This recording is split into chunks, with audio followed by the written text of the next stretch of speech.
மறவாத நினைவாக இன்றைய இறை மன்னா. அன்பிற்குரியவர்களே, ஆண்டவர் இயேசு கிறிஸ்துவின் இறை ஆசீரும் பணிவுடன் கூடிய அன்பான வணக்கங்களும்.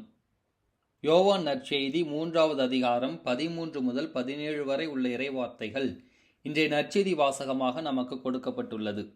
அதனினும் சிறப்பாக இன்று நாம் திருச்சிலுவையின் மகிமை விழாவை கொண்டாடுகின்றோம்.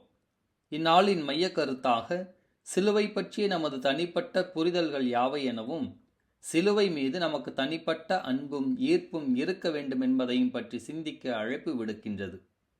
இன்றைய நற்செய்தியின் தொடக்க வசனமாக நாம் வாசிப்பது, இயேசு நிக்கோதேமிடம் விண்ணகத்திலிருந்து இறங்கி வந்துள்ள மானிட மகன் என்று ஆரம்பித்து, மோசேயால் பாம்பு உயர்த்தப்பட்டது போல மானிட மகனும் உயர்த்தப்பட வேண்டும் என்பதே. அன்பானவர்களே, வெரி சிம்பிள் அண்டர்ஸ்டாண்டிங், எளிமையான புரிதல் என்னவென்றால், நாம் உயர்த்தப்பட வேண்டும் என்றால் முதலில் தாழ்த்தப்பட வேண்டும். தாழ்த்தப்படுதல் என்பது தாழ்ச்சியை குறிக்கிறது. The more you humble yourself, the more you will be raised. இதன் அடிப்படையில் சிலுவை என்பதன் பொருளை 3 விதங்களின் பின்னணியிலே சிந்திப்போம். சிலுவை அடையாளம் என்பது நமக்கே உரித்தான தனிப்பட்ட அடையாளம். அப்படிப்பட்ட சிலுவை அடையாளத்தை வைத்து சிலுவையின் மகிமையை புரிந்து கொள்ள முற்படுவோம். எந்த ஒரு செயலை துவங்கினாலும் சிலுவை அடையாளம் வரைந்து ஆரம்பிப்பதென்பது நமது கிறிஸ்துவ பாரம்பரியம், நாம் அனைவரும் பின்பற்றும் ஆன்மீக நல்பழக்கமாகும். ஏன் அவ்வாறு சிலுவை அடையாளமிட்டு துவங்குகிறோம்? காரணம், சிலுவை என்பது நமது மீட்பின் தொடக்கம். சிலுவை இல்லையேல் நம் மீட்பு இல்லை. சிலுவையானது நமது மீட்பின் தலை சிறந்த கருவியாக இருக்கிறது. இன்றைய முதல் வாசகத்தில் பிலிப்பியருக்கு எழுதிய திருமுகம் 2வது அதிகாரம் 6வது வசனத்திலே, கடவுள் வடிவில் விளங்கிய அவர் தம்மையே வெறுமையாக்கி மனிதருக்கு ஒப்பானார் என்பதை நாம் வாசிக்கின்றோம். The cross is a means and a medium, ஒரு வடிகால். எவ்வாறென்றால், தந்தை கடவுள் தம்மை மீட்பதற்காக தம் மகனை மனித உருவிலே அனுப்புகிறார்.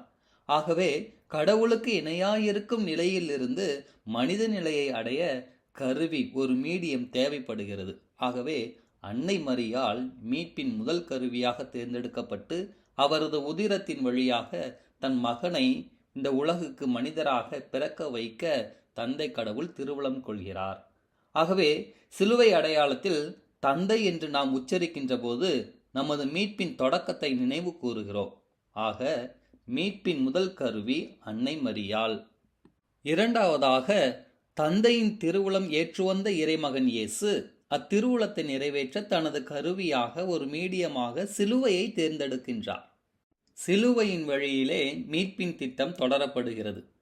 அன்பானவர்களே, சிலுவையை இயேசு சுமந்ததால் சிலுவைக்கு பெருமையா, அல்லது இயேசுவை சிலுவை சுமந்ததால் சிலுவைக்கு பெருமையா? இயேசுவால் சிலுவைக்கா, அல்லது சிலுவையால் இயேசுவுக்கா? இயேசுவால் தான் சிலுவைக்கு பெருமை என்று சொல்ல வேண்டும். ஏனென்றால், சிலுவை மரமே, சிலுவை மரமே, உன்னை நான் முத்தி செய்கிறேன். இறைவன் இயேசு உன்னை சுமக்க என்ன தவம் செய்தாய். சிலுவை மரமே, சிலுவை மரமே, உன்னை நான் அன்பு செய்கிறேன் என்ற பாடல் வரிகள் மிக அழகாக இயேசுவால் தான் சிலுவைக்கு பெருமை என்பதை சுட்டிக்காட்டுகிறது. சிலுவையானது இயேசுவால் தேர்ந்தெடுக்கப்படுகிறது. அப்படியானால் இயேசுவின் கருவியாக தேர்ந்தெடுக்கப்படுபவர்கள் பேறு பெற்றவர்கள். அப்படி பேறு பெற்ற சிலுவையாகிய மீட்பின் கருவிக்கு நாம் கொடுத்திருக்கிற நெகட்டிவ் சின்னம் என்னவென்றால் துன்பத்தின் சின்னம் என்று.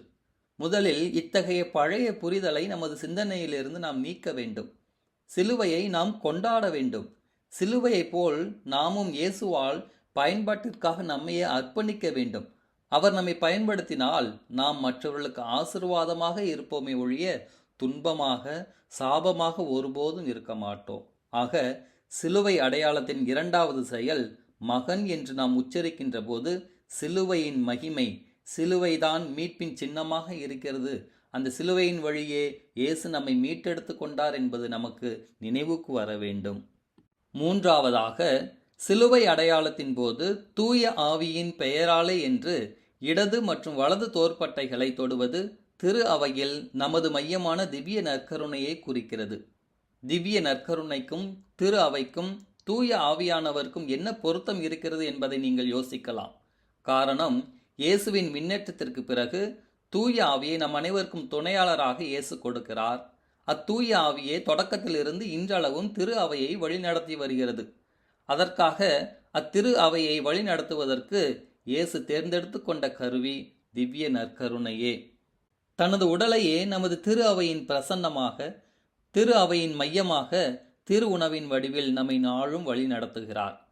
பிரியமானவர்களே, இவ்விடத்தில் நாம் சிந்திக்க வேண்டியது, ஒவ்வொரு முறையும் நாம் சிலுவை அடையாளம் வரைவதால் இயேசுவின் இம்மாபெரும் 3 கருவிகளான ஆண்டவரின் அழியாத இறை உணவு பிரசன்னத்தால், அன்னை மரியாவின் அரவணைப்பு மிக்க பாசத்தால், சிலுவையினால் நாம் ஏறெடுக்கின்ற காரியங்களில் வெற்றி என நம்மை நாமே ஆசீர்வதித்துக் கொள்கிறோம், மற்றவர்களையும் ஆசீர்வதிக்கிறோம். அதேபோல் சிலுவையே தொடக்கம் என்று நினைத்த நாம், அதுவே நமக்கு முடிவாகவும் இருக்கிறது. ஏனென்றால் இயேசு அச்சிலுவையின் மூலமே நமக்கு முடிவில்லா வாழ்வை பெற்றுத் தருகிறார். ஆக நமது முடிவு விண்ணக வாழ்வான நிலை வாழ்வை பெறுவது. அதற்கும் வழிகாட்டி இச்சிலுவைதான். நமக்காக முடிவில்லா வாழ்வை பெற்று தந்த இயேசுவுக்கு நமது வாழ்வு முழுவதும் கொடுப்பது சாலச் சிறந்ததுதானே. ஆகவேதான் நம்மை தாழ்த்தினால்தான் உயர்த்தப்படுவோம். இறை நம்பிக்கையில் வளர்ந்தவர்களாக, நம்மையே நாம் இறை நம்பிக்கையில் தாழ்ச்சியுள்ளம் கொண்டவர்களாக இருக்கின்ற போது நாமும் உயர்த்தப்படுவோம் என்பதையே சிலுவையின் மகிமையாக நாம் அறிந்து கொள்ள வேண்டியது. சிலுவை மீது அளவு கடந்த தனிப்பட்ட பாசம் வைப்போம். சிலுவையானது நமது இறை நம்பிக்கையின் ஏணிப்படிகள். அச்சிலுவைக்காக இறைவனுக்கு நாளும் நன்றி சொல்ல நாம் கடமைப்பட்டிருக்கிறோம். சிலுவையே நம் மகிமை. சிலுவை மீது தனிப்பட்ட பாசம் வைத்து ஆண்டவரை பின்பற்றுவோமா? இறைவன் என்றென்றும் வாழ்த்து பெறுவாராக.